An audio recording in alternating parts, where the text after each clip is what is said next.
Police दलात सहभागी होणाऱ्यांसाठी ही महत्त्वाची बातमी। ऑक्टोबरमध्ये 10,000 पोलिसांची भरती केली जाणार आहे।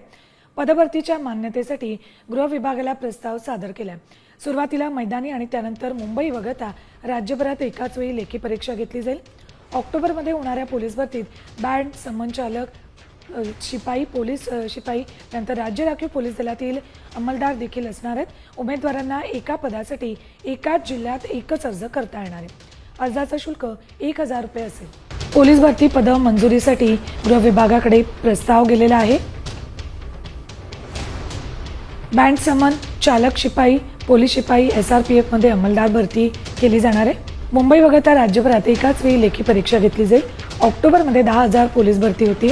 उमेदवारांना एका पदासाठी एकाच जिल्ह्यामध्ये एकच अर्ज करता येईल। अर्जाचं शुल्क 1,000 रुपये असेल।